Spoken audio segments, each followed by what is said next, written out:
तुम दोनों ने सबका ख्याल रखना है। कुछ इनको चेक करें जल्दी, बोल क्यों नहीं रहे? तुम बेचारे सच्चे दिल से माफ करके तुमसे मिलने गए थे। डॉक्टर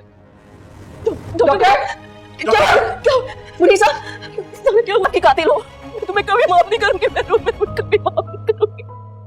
तुमने अपने बाप को मार दिया, मुझे बेवफा कर दिया मेरे को। लेकिन उन्हें क्या पता था कि तुम उनके लिए मौत का फरिश्ता बने बैठी हो। तुम अपने बाप, लेकिन उन्होंने तुमसे मिलने से साफ मना कर दिया। काश मैं तुमसे माफी मांगना चाहती थी और मैंने मुनीर साहब को कहा भी था कि मुझे ज़हरा के पास ले चले।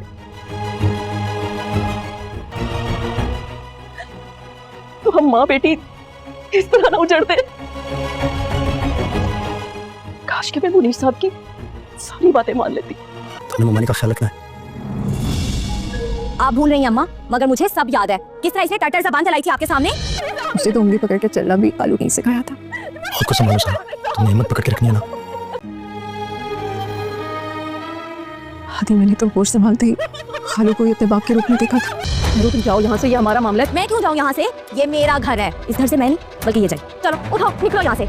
अब तुम मुझे भूल जाओ क्योंकि अब कुछ नहीं हो सकता। ऐसा मत कहो मेहरू, मैं बहुत शर्मिंदा हूँ। बस एक बार तुमसे मिलना चाहता हूँ। तुमने चलो आखिरकार फ़रा बेगम ने अपने बेटे ज़ैन की जान मेहरू से छुड़वा ही ली। तरीका गलत था, लेकिन ऐसा नहीं होना चाहिए था, क्योंकि उनको नहीं था मालूम कि उनके इस अमल से जो है मुनीर साहब की जान चली जाएगी या उनकी जान पर बन जाएगी। उन्होंने तो ये सोचकर सारा कुछ प्लान किया था कि जब माँ बाप अपनी आंखों से सलमान के साथ अपनी बेटी को देख लेंगे तो उनके पास कोई और रास्ता नहीं बचेगा। तो इस तरह बआसानी ज़ैन जो है मेहरू को तलाक दे सकेगा और मुनीर साहब जो है वो अपनी बेटी को आराम से ले जाएंगे। अगर कोई दूसरी सूरत होती तो फिर कोई ना कोई बहाना बन जाता या फिर मिन्नत समाजत करके मेहरू को वापस इस घर में भिजवा दिया जाता। फ़रा मैडम ने तो ये सोचा था, लेकिन उनको नहीं था पता कि यहाँ पर मुनीर साहब की तबीयत इतनी बिगड़ जाएगी कि उनको हॉस्पिटल पहुँचना पड़ेगा और हॉस्पिटल में जाने के बाद उनकी जान ही जो पर बन जाएगी और उनकी जान ही चली जाएगी। खैर अब जो होना था वो तो हो गया, लेकिन यहाँ पर अच्छी बात ये हुई कि ज़ैन के सामने मेहरू की हकीकत आ गई और मेहरू की जान ज़ैन की जान जो है मेहरू से छूट गई और मेहरू को घर से आखिरकार ज़ैन ने तलाक देकर निकाल ही दिया। यहाँ पर अभी हादी भी कामयाब हो चुका है अपने मकसद में, लेकिन वहाँ पर जो हादी की जो गर्लफ्रेंड है वो उसे कहती है कि तुमने ये अच्छा नहीं किया। इसकी मुझे डर लग रहा है, इस बात की क्या गारंटी है कि फ़रा मैडम तुम्हें इस्तेमाल करने के बाद अब तुम्हारे साथ वैसा सलूक नहीं करेंगी, क्योंकि वो तुम्हारी हकीकत भी जान चुकी है। उनको पता है कि तुमने भी मेहरू के साथ मिलकर उनको धोखा दिया है। तो अब मुझे तो डर इस बात का है कि अगली बारी अब तुम्हारी ही है। तो यहाँ पर उस लड़की का शक बिल्कुल ठीक है, क्योंकि फ़रा मैडम जो है वो सलमान को इतनी आसानी से छोड़ने वाली नहीं है, क्योंकि उनके साथ धोखा किया गया है। सलमान ने उनके घर की इज़्ज़त पर हाथ डाला है और उनके साथ बेवफाई की है, जबकि सलमान जो है सलमान के बाबा जो हैं बहुत वफ़ादार रह चुके थे, इस घर के मुलाजिम बहुत वफ़ादार थे, तो उन्हीं पर ट्रस्ट करती थी फ़रा मैडम और उसी तरह का ट्रस्ट वो सलमान पे भी करती थी। लेकिन सलमान ने दौलत की और हवस की लालच में आकर अपना ट्रस्ट सारा खो दिया है और अब सलमान भी जो है वो सज़ा का हकदार है और सलमान के ख़िलाफ़ भी कार्रवाई होनी चाहिए। आपको क्या लगता है कि फ़रा मैडम को क्या करना चाहिए? क्या सलमान के ख़िलाफ़ कार्रवाई करनी चाहिए या उसे इसी तरह छोड़ देना चाहिए? कमेंट सेक्शन में अपनी राय का इजहार ज़रूर करें। उधर दूसरी जानिब बात करते हैं ज़ारा की। जब ज़ारा को मालूम होता है कि खालू की तबीयत बहुत ज़्यादा ख़राब है और उनको हॉस्पिटल में एडमिट कर दिया गया है, आलिया बेगम भी जब देखती हैं कि वो बिल्कुल अकेली रह चुकी हैं और मेहरू तो उनकी अपनी सगी बेटी है लेकिन वो लापरवाह है, उसे अपने बाबा की तबीयत की ख़राबी का इतना अफसोस है, इतना दुख नहीं है जितना कि उसको इस बात का दुख और अफसोस है कि ज़ैन ने उसको तलाक दे दी है, क्योंकि वो तो हमेशा से मफाद परस्त ही रही है और उसने अपने मफाद के लिए पूरे दुनिया को इस्तेमाल किया, यहाँ तक कि अपने करीबी रिश्तों को भी उसने अपने मफाद के लिए इस्तेमाल किया। आलिया बेगम जब हॉस्पिटल में अकेली होती हैं और गम की हालत में होती है तो उनको भी कुछ समझ नहीं आता कि वो किसको फ़ोन करे, तो उनके दिल से यही आवाज़ निकलती है और उनको पता होता है कि इस वक्त उनके दर्द को समझने वाली ज़ारा के अलावा कोई और नहीं है, तो वो ज़ारा को ही फ़ोन करती हैं। ज़ारा की तबीयत पहले से ही बेचैन होगी, अब उसको समझ नहीं आ रहा होगा कि क्या होने वाला है। जैसे ही खाला का फ़ोन आता है ज़ारा फ़ोन सुनते ही हॉस्पिटल भागती हुई पहुँचती है, लेकिन वहाँ पर जो हादी के साथ जाती है तो देखती है कि वहाँ पर खालू जान की तबीयत जो ہے وہ بالکل ناساز ہے، وہ ٹھیک نہیں ہے۔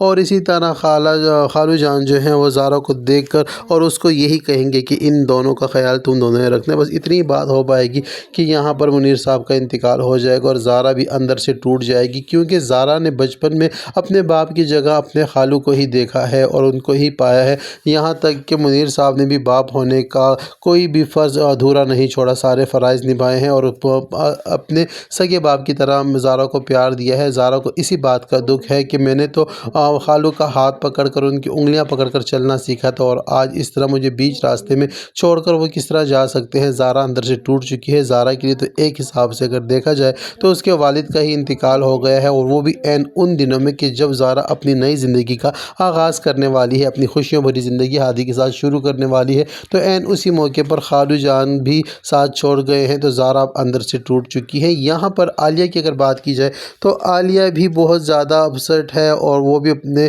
ہسبینڈ کی موت کا ذمہ دار اپنی ہی بیٹی مہرو کو سمجھتی ہیں، اور اس کو کہہ بھی دیتی ہیں کہ مجھے کیا پتا تھا، ورنہ میں منیر صاحب کو تمہارے گھر لے کر نہ آتی، وہ تو سچے دل سے تمہیں معاف کر کے تمہاری طرف آئے تھے، لیکن ہمیں خبر نہیں تھی کہ تم ان کے لیے موت کا فرشتہ ثابت ہوگی۔ تم نے اتنی گھٹیا حرکت کی، جس کام سے میں تمہیں روکتی تھی، جس سلمان سے میں تمہیں دور رہنے کا کہتی تھی، تم نے میری ایک نہ سنی، تم نے بس اپنی ہی کی اور اپنے دل کی سنی، اور آج تم نے انجام بھگت لیا ہے اور انجام دیکھ لیا۔ تمہارے ساتھ ساتھ تم نے مجھے بھی غرق اور تباہ کر دیا ہے۔ تمہاری وجہ سے میرے شوہر کا انتقال ہو گیا اور میرے سر کی چھت جو ہے وہ چھن چکی ہے اور میں بے آسرا ہو کر رہ چکی ہوں، لیکن مہرو پر اب بھی ان باتوں کا اثر نہیں ہو رہا۔ مہرو کو تو بس فکر اور ستائی جا رہی ہے تو زین سے ملنے والے پیسوں کی جو حق مہر کی صورت میں اس کو ملنے والے ہیں۔